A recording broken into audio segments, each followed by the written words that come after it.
Hey friends, it's Nikayla from the podcast Side Hustle Pro. I'm always looking for ways to keep my kids entertained without screens, and the Yoto Mini has been a total lifesaver. My kids are obsessed. Yoto is a screen-free audio player where kids just pop in a card and listen. Hours of stories, music, podcasts, and more, and no screens or ads. With hundreds of options for ages 0 to 12, it's the perfect gift they'll go back to again and again. Check it out at yotoplay.com. YOTOPLAY.com. I'm done with subscriptions. Streaming, fitness, razors, vitamins. I've got subscriptions for everything in my life. They lock you in, and half the time, I can't figure out how to unsubscribe. That's why I'm so excited about the new Blue Apron. Now you can get delicious meals delivered with no subscription needed, including new pre-made options. Keep the flavor, ditch the subscription. Get 20% off your first 2 orders with code APRON20. Terms and conditions apply. Visit blueapron.com/terms for more.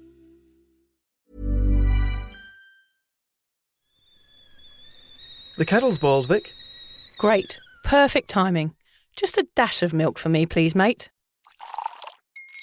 Here you go. Shall we get started then?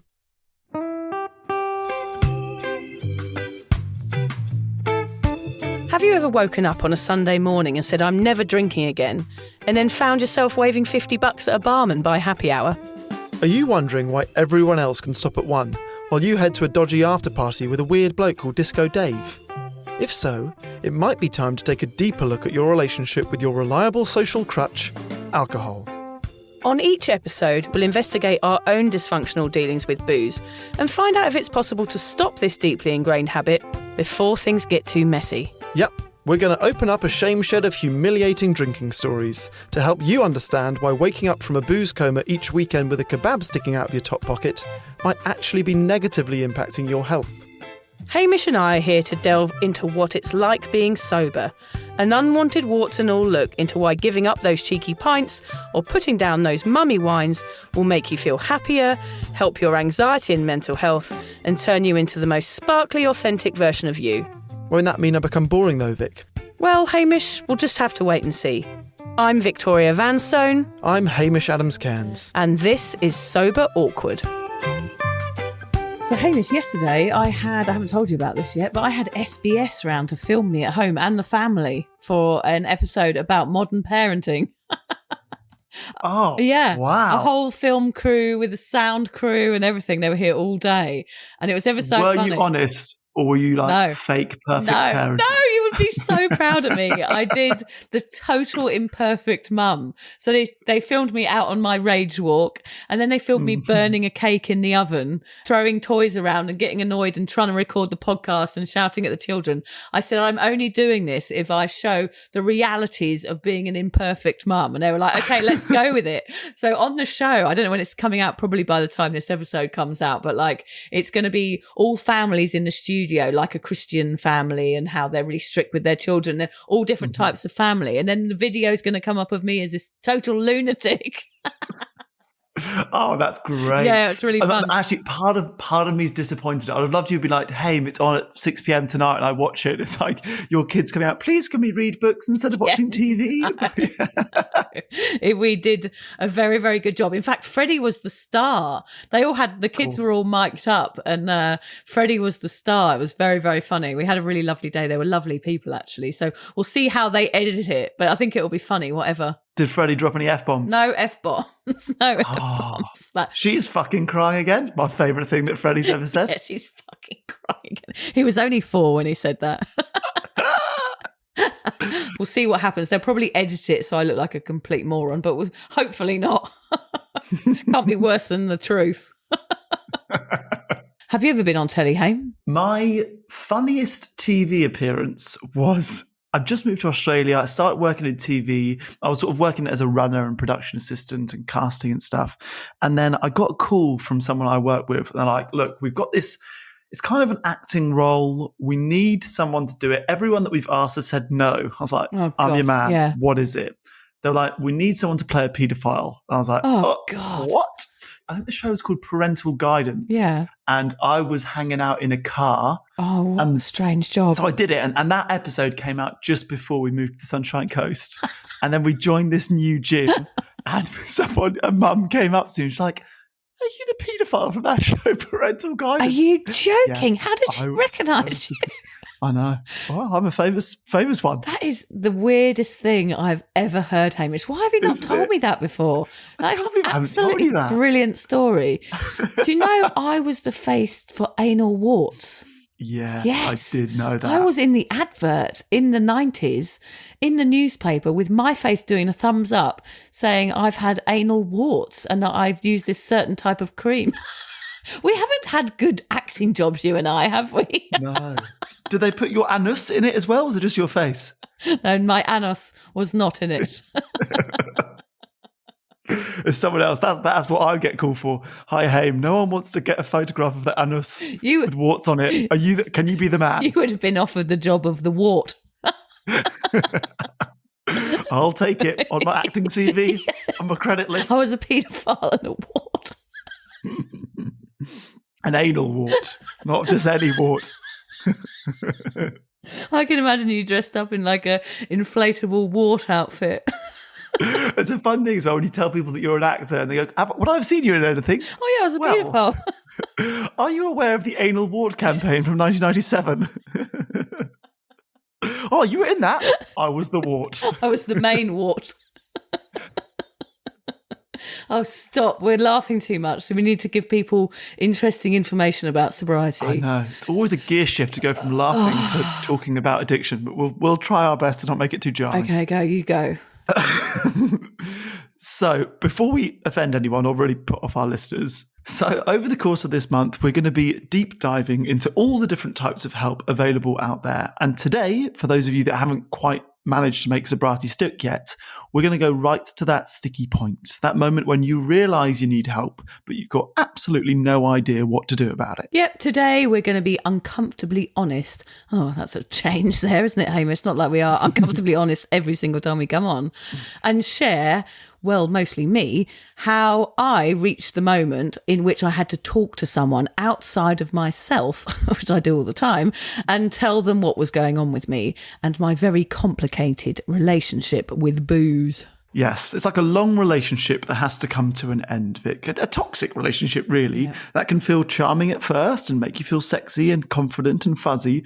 But before you know it, you're crying into a kebab, lying to your mum and wondering how the hell you ended up snogging a guy called Gazza the Shagger behind the bins at Dan Murphy's. Yes, I like that, yeah. If we were in England, what's the offie called in England? Not Dan Murphy's. Londis? Londis, yes. Shagging behind Londis, yeah. Anyway, how do you know about Gazza? Just a lucky guess, really. Yeah. I assumed if there's a guy called Gazza the Shagger, you would have had your way with him in the late 2000s. Yep. I wasn't called Sticky Vicky for nothing. Yeah. Match made in heaven, really. Yeah, with my anal warts. So I wonder that was from the Laundis pies rather than the sex behind the bins. Yeah. So I guess the question is, how do you break up with this long-term toxic relationship? You can't send booze a text or ghost it. You can't slam a door on it or kick it in the bollocks. You can't even tell it to leave you alone because it's bloody everywhere. Like a sneaky stalker waiting around every corner, ready to jump on your good intentions and smother you in compliments until you take it back.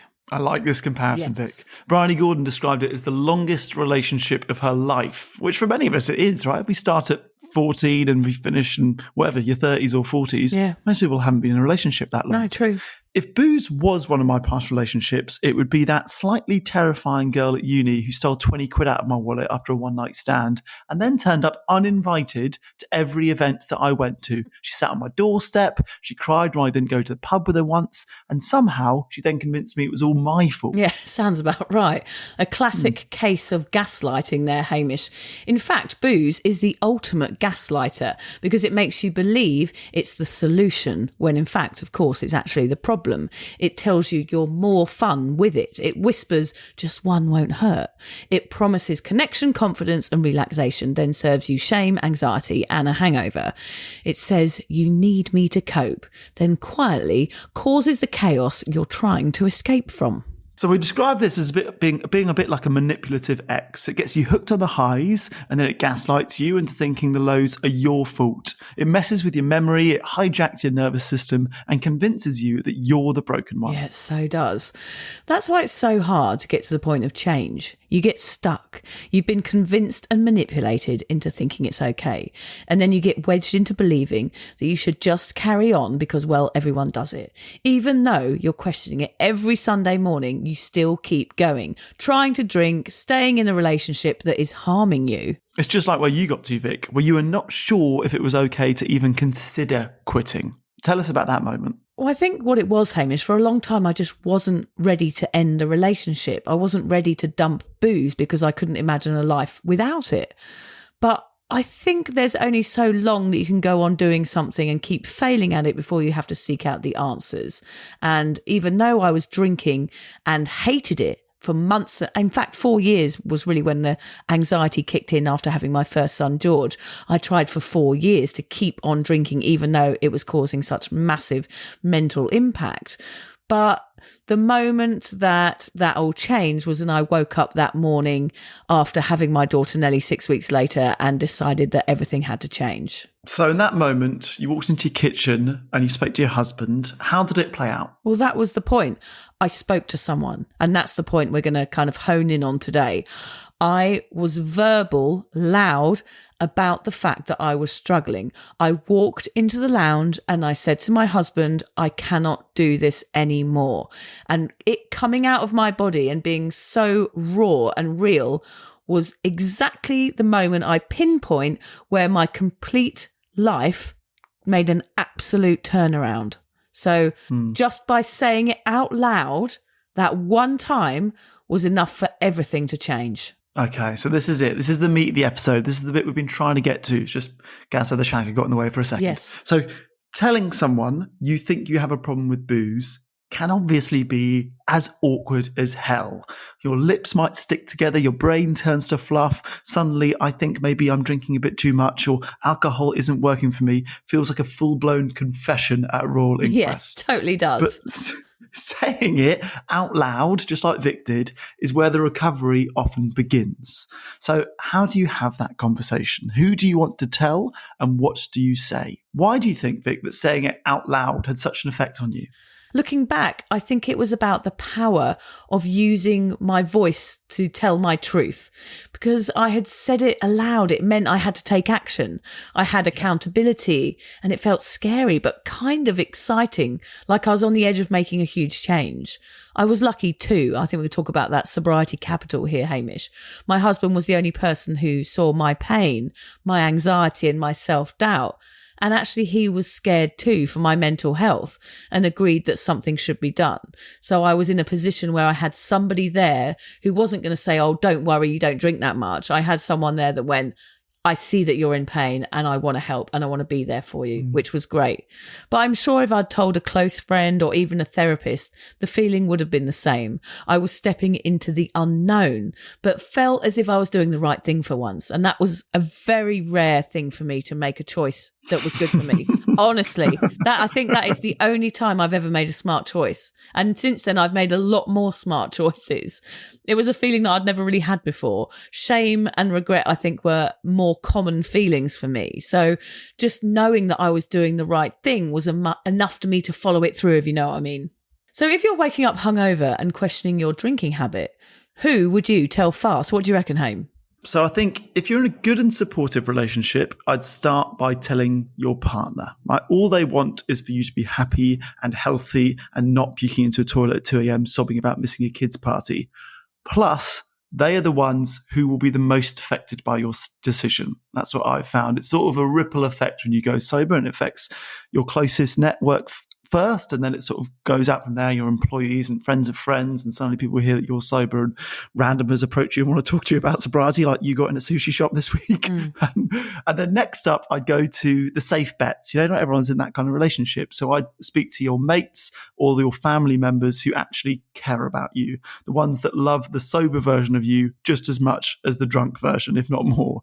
They're the ones who might even respond with, thank God you finally said something. I've been worried about you. Yeah, they will be worried about you. Even though you don't think you drink that much, there is going to be people that are concerned about you for sure. And finally, I would try and tell a sober mate. If you've got a weird sober mate, they're the ones that really get it, probably more than anyone else. They've been there, they've cried the same tears, they told the same lies, and they'll cheer the loudest when you say, I think I need help. And often they're also the ones happy to put up their hand to be a kind of mentor during those first few months. If you need a sounding board, even if it's just voice notes that you can send them during a panicked moment, they're happy to help. Yeah, I totally agree. But do drunk people have sober mates? I don't know.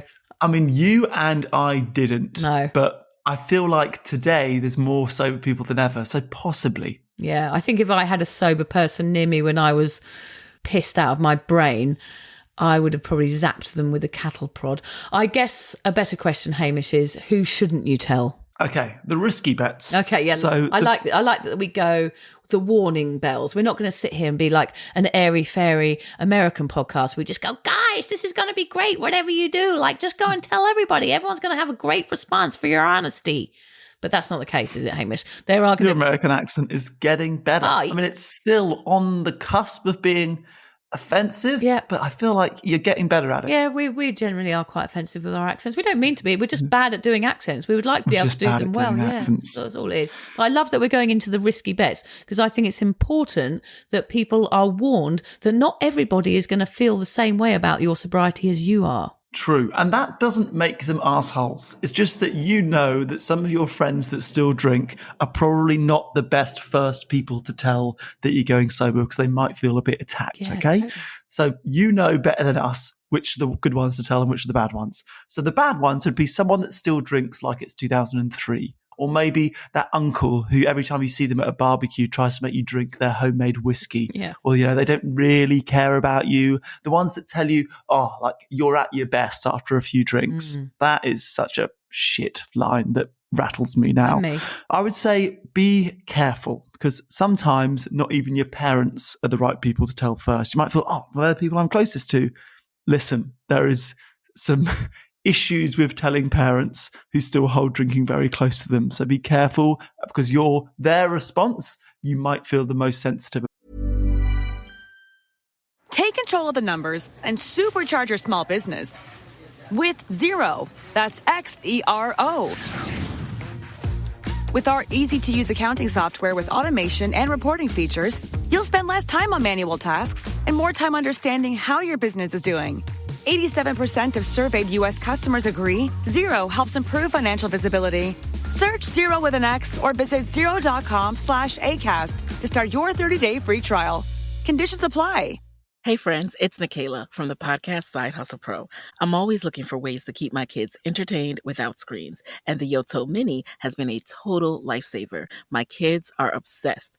Yoto is a screen-free audio player where kids just pop in a card and listen. Hours of stories, music, podcasts, and more, and no screens or ads. With hundreds of options for ages 0 to 12, it's the perfect gift they'll go back to again and again. Check it out at yotoplay.com. YOTOPLAY.com. So if that goes tits up, the whole plan can go to shit. And even as you're listening, I hope you're getting the feeling that you kind of know, you've got a picture in your mind of who the right person to tell is. Whoever you're thinking of right now, call them. Yeah. Mentally go through a list of people, maybe write them down and work out who you think will be the most help and the most supportive. It's so important to get the right person here, I think, because it could mean the difference between you quitting drinking and carrying on. It's as simple as that. Okay, so Vic, what should they do if they've gotten this far through the episode and they're thinking, shit, I haven't got anyone. There's no one in my life that fits the bill of the perfect person to tell that I'm going sober. Yeah, true. Not everyone has a partner who listens or a best mate who understands or a wise therapist on speed dial. And that can make the whole just talk to someone advice feel pretty useless, actually. So what then? Okay, so we suggest write it down. This is something that lots of therapists will recommend or people have told us in the past. You can write a letter to yourself. I know it sounds cheesy, or a journal entry, or just a messy note in your phone at 2 a.m. Say the truth somewhere. If you're not going to speak it, write it. Just seeing it in black and white makes it somehow a little bit more real and a little bit more of a commitment. And real is where things start to shift. Oh, I love that term. I came up with that, Hamish. Do you like that? Real. Another classic. Oh yeah, another classic Victoria Vanstone quote. Yeah. I give you authority to put it onto a t-shirt. Real is where things start to shift. Oh yeah, I'm a fucking genius, aren't I? Listen Oscar Wilde, William Shakespeare, Victoria Vanstone. My next advice is going to sound weird though, Hamish. Tell a stranger. I know it sounds wild, but sometimes the safest person to talk to is someone who doesn't know you at all. Try a helpline, perhaps, an online community, a sober app, or a local support group. These spaces are full of people who get it, and they don't need your backstory to care. I don't mean go on to a stranger and on the bus and tell them how you're feeling about your drinking habits. I mean, find the right person in the right community and tell them. Okay. Yeah. Speak it out loud if you can. If not to someone, then to your mirror, to your dog, to the universe. Just say it. Say, I'm not okay with my drinking. It's not about who hears it necessarily. It's about you hearing yourself say it. Yeah. And if you can, try and find some people, whether that's joining a club or doing a new hobby. There are people out there who do want to listen to you. Communities like ours, Cuppa, sober Instagram accounts, Reddit threads, podcasts, meetups. Start small. Lurk if you want. We have a lot of lurkers on Cuppa, Hamish. Sometimes I call them out. Look, we know the prospect of being honest about drinking is scary, but silence... Oh, here we go again, Hame. Another Victoria Vanstone quality quote coming up. Get your pens and papers out. You can tell I had some time this day because the kids were at school when I wrote this, and I was like, I've got all afternoon to really plumb in some good old sober, awkward, cheesy sayings. You know what really undervalues having a good quote is signposting it before you get halfway through it and then pausing to give yourself a big pat on the back and then deliver the quote. That's basically why I'm doing it, because I know how ridiculous they sound and how unlike me it is to like big up something that I'm doing. So I'm always so self-deprecating, but this time I'm going to go, oh yeah, I've done a really good job here. The issue is, people like Simon Sinek just say amazing things and then you write them down. Yeah. Vic makes sure something good's coming. Yeah. Get ready. Right. Here's my great quote. I'm going to rub my hands together. Right, here we go, Hamish. But silence keeps you stuck. Oh, it wasn't that good after all. It wasn't that good. It wasn't even your best. It wasn't even my best. Oh, no, wait. There's a bit more. Making a noise, even a whisper, is how you begin. Okay, that's okay. As a whole, yes. Maybe we paused at the wrong time. As a whole, that is not bad. Silence keeps you stuck. Many people have said that before, including Shakespeare and Oscar Wilde. We've given that 2 sentences, which is okay, about 3 minutes of the podcast here. Yeah, skip that. I really bit. hope someone writes to us and that bit changed my life. Yeah. That is the quote that turned my life around. Yeah, well, people should know, don't they? They should know that silence keeps you stuck, and making a noise, even a whisper, is how you begin. Yeah. You can say it as many times as you like. It's not getting better. No, it's not. It's still shit. Now, what are you going to say? Anyway. Oh, yeah, no, I just sound like a fucking idiot. Yes. Okay, so what should you say? Well, let's use a dodgy baby reindeer uni relationship, that one that I was involved in, as an example. Yeah. I wouldn't even call it a relationship. That's a stretch.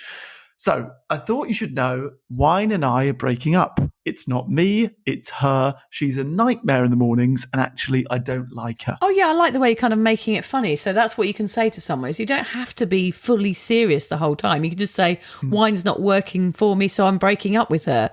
I mean, I think that's quite normal to do. It doesn't have to be as dramatic as you'd imagine, even though my experience was. I just said, I'm anxious every time I drink. I don't want to feel like this anymore. But you could say something like, I've been thinking I might need a break from drinking. Just really simplify it. Or I don't feel great about how much I'm drinking and I want to talk about it. Or this might sound weird, but I think I need help.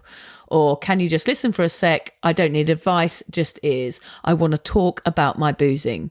But what if they react badly?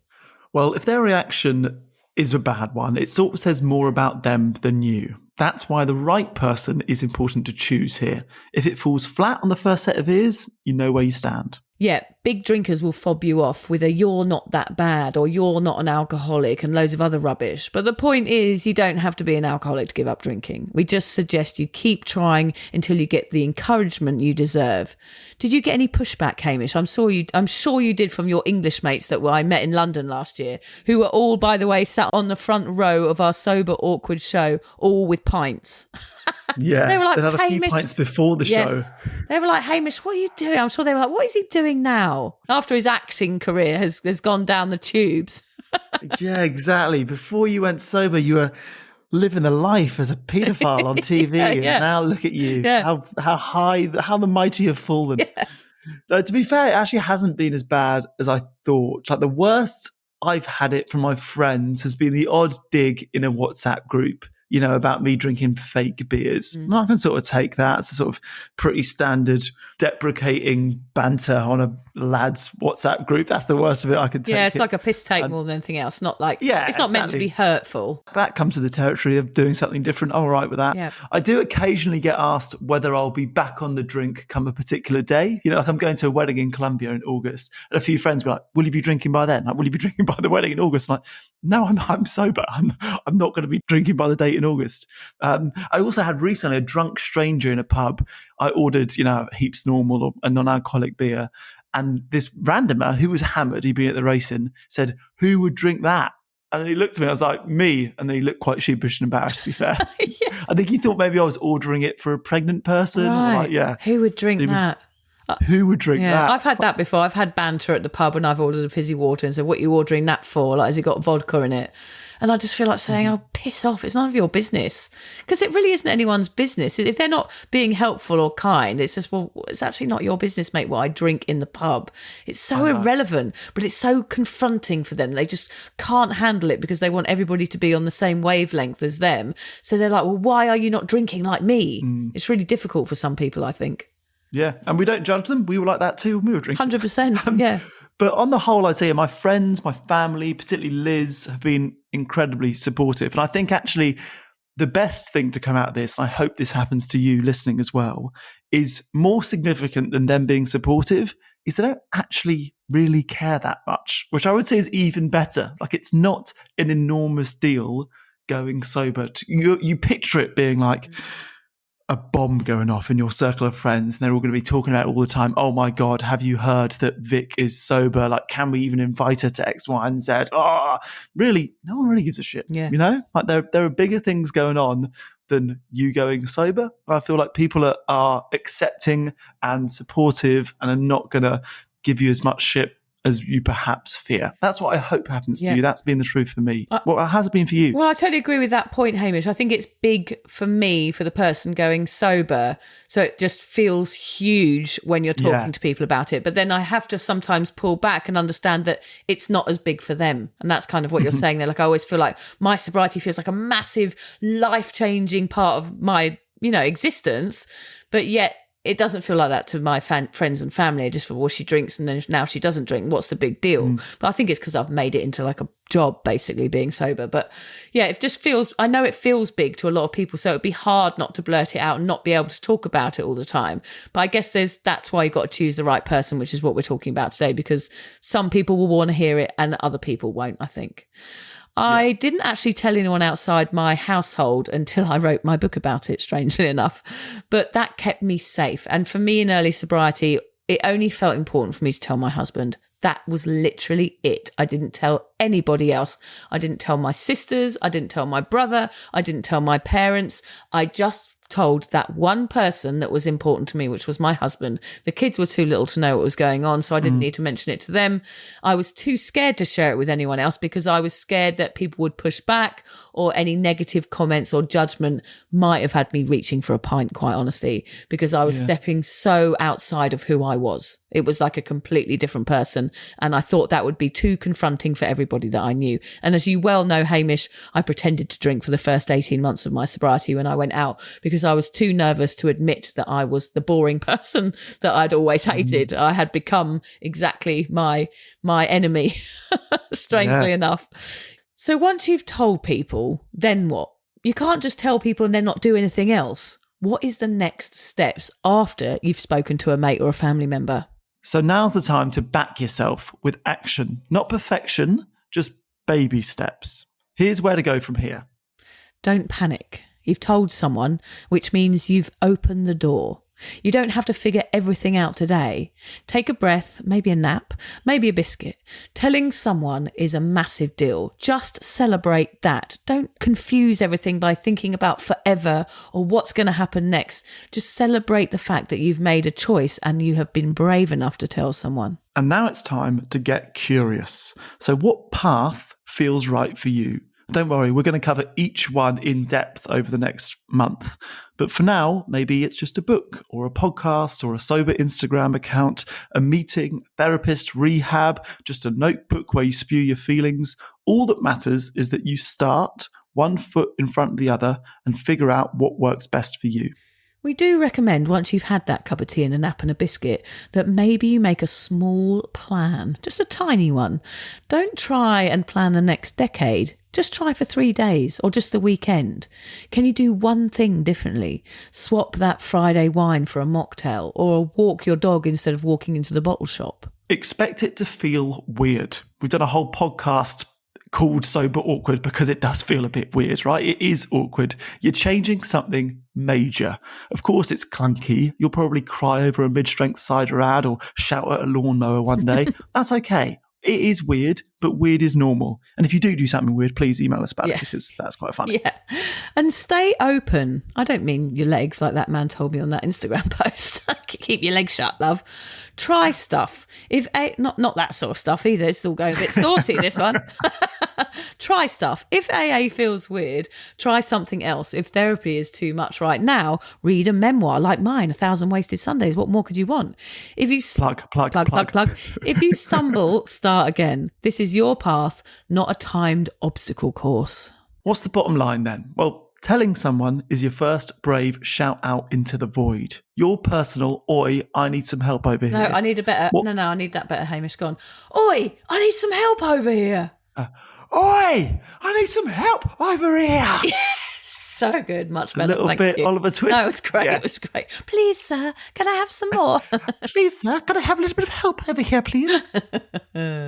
What comes next is gently, awkwardly, beautifully filling that space with things that feel supportive and achievable rather than scary. The name of the game here is progress. Oh, yes, another T-shirt there, Hamish. Not a good T-shirt.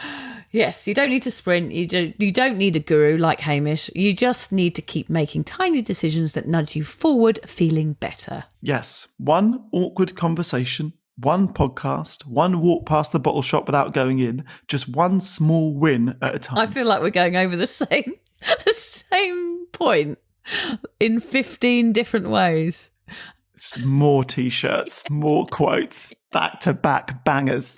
I must mention here that on our Cuppa community, we have something called the Cuppa Healthy Habit Tracker.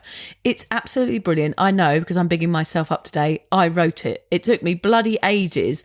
And what I've added is like a day-to-day diary that you can follow. And it's got podcasts, books, it's got exercise regimes, it's got everything you could ever want to track you as you go sober. And it's like a monthly plan that's $4.99. So go on and have a look at the Cuppa Healthy Habit Tracker.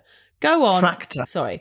Go on and have a look at my tractor. Have a look at my healthy habit tractor. Go on my tractor. It's in the field out the back. All aboard the healthy habit tractor. Oh, here we go. Once you've shared your choice to look into your drinking habits, this is a great place to go. The Healthy Habit Tracker is in the left-hand drop-down and has tips and distractions for every day of the month. Meditations, recipes, docos to watch, exercise plans, podcasts, book recommendations, all of it. It's a perfect way to get your sober balls rolling. That does sound quite painful, although my balls being rolled out with a squishy rolling pin, sort of maybe rubber or foam. That could feel quite nice. Squishy rolling pin. Never heard of such thing. Yeah, this was going well. I said that. It wasn't really going well, was it, this podcast?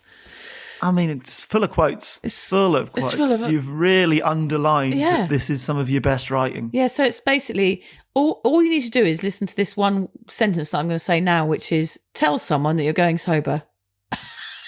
That's basically that episode in a sentence. That is that episode in a whole sentence.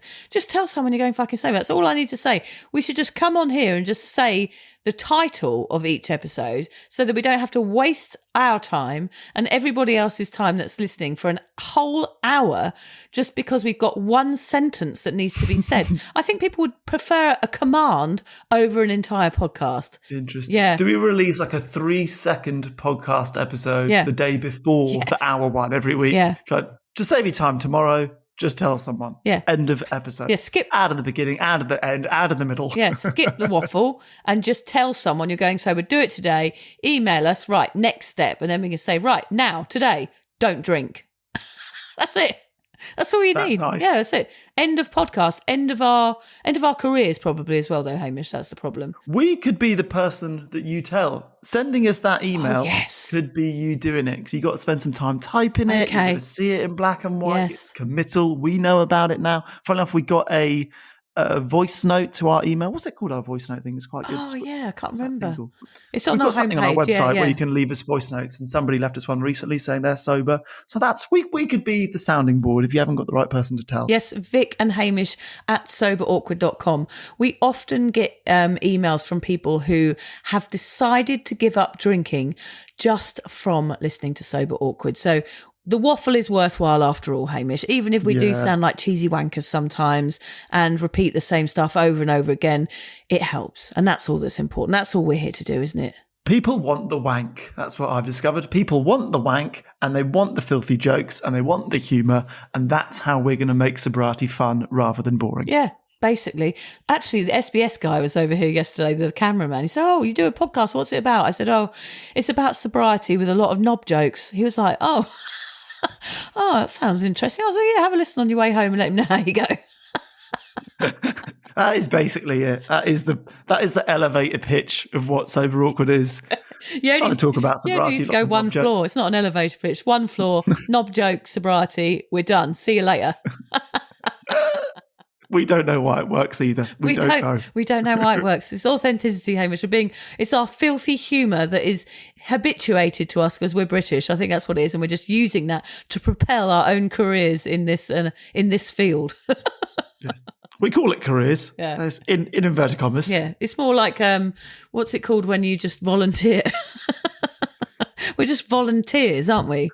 Yeah, that's it. Yeah. Anyway, we should go. Thanks for tuning in. Yeah. Well, thanks. You've been a wonderful audience today. That's it. Put your pen down. Stop writing down those quotes. Yeah, stop writing down those You can quotes. finally rest. Yeah. If you're questioning your relationship with booze, you're struggling to moderate, or your hangovers are causing anxiety, it might be time to reach out for some support. Yeah, just talk to a mate about how you're feeling, contact a local doctor, find an AA or sobriety group. Vic's got one. Yeah, just head to www.cuppa.community. Remember, if you're questioning yourself, it might be time to seek support. Even though this journey can be awkward, it is definitely worth it. And if you've enjoyed the Sober Awkward podcast, don't forget to review it, rate it, and share it with your mates. Do they have to share it with their mates? Yeah, of course they do. I'm not doing this for nothing, Hamish. Bloody hell. How do they share it? I don't know, just write it on the...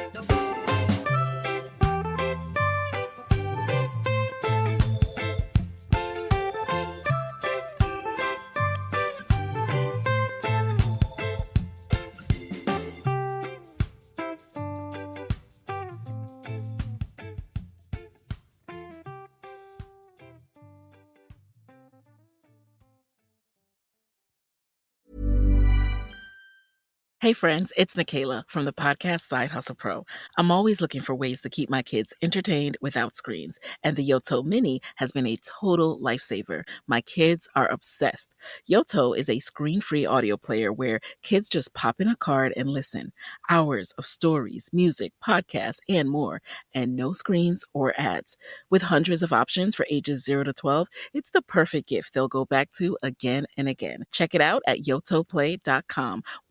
YOTOPLAY.com. Skip the gym, not the workout. With Hydro, you get a full-body workout in just 20 minutes, hitting 86% of your muscles in one smooth, low-impact motion. And now there's the new Hydro Arc, Hydro's most advanced rower yet. Arc introduces Hydrometrics, tracking your power, endurance, and precision every time you row, so you can actually see your progress. Go to hydro.com and use code ROW to get $100 off any Hydro rower, including Arc. That's HYDROW.com, code ROW. Parles-tu français? ¿Hablas español? Parli italiano? If you've used Babbel, you would. Babbel's conversation-based technique teaches you useful words and phrases to get you speaking quickly about the things you actually talk about in the real world. With lessons handcrafted by over 200 language experts and voiced by real native speakers, Babbel is like having a private tutor in your pocket. Start speaking with Babbel today. Get up to 55% off your Babbel subscription right now at babbel.com/acast. Spelled BABBEL.com/acast. Rules and restrictions may apply.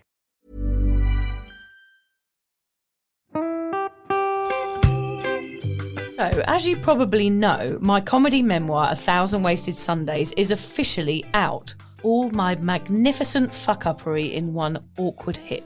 If you'd like to get your hands on a copy, it's now available from all good bookstores. We always say all good bookstores, don't we? Yeah. Are there bad No, bookstores? it's probably ones with moody sellers. Oh yeah, really Yeah. depressed librarian folk. Yes, Okay, good. yeah. So there are probably some, but we're only storing it in the good ones. It's only made it into the goodies. You can also get it from all good online retailers. The print version and ebook are out now, and the audiobook will be available in March. I've been writing my memoir for 5 years. It will make you laugh, cry and cringe, and hopefully inspire a few people to reconsider their relationship with booze. If you love the podcast, then I think you'll love the book, even if I do say so myself. Hamish has read it. What did you think? I feel like I know a little bit too much about you now, to be honest, Vic. Look, I really loved it. It was hilarious and surprisingly moving, but I feel like I've seen you naked in a literary sense. Yeah. Does that make sense? Yeah, that's worrying. Yeah. From an emotional point of view, seriously, it wobbled my teeny weeny wooden heart, Vic. Okay. My teeny little wooden heart. Well, his teeny little, his wooden heart is broken. Anyway, so if you do manage to get your filthy mitts on a copy, please do me a favour and head to goodreads.com and give me a review. Doing that will help me get it out there to those that need a bit of sober support. So there you have it. My story, unwanted warts and all. Come and get awkward with me. Not to be too demanding or anything, but seriously, go and buy it Yeah, now. go and buy it. Go and buy it right now. Yeah, don't just tell your friends, buy it, and then buy your friends one or two. Yeah, don't give them a copy. Buy it. Yeah. And you know what? Don't be careful where you store it. If you lose it, you can always buy another 5. Buy another one. Yeah.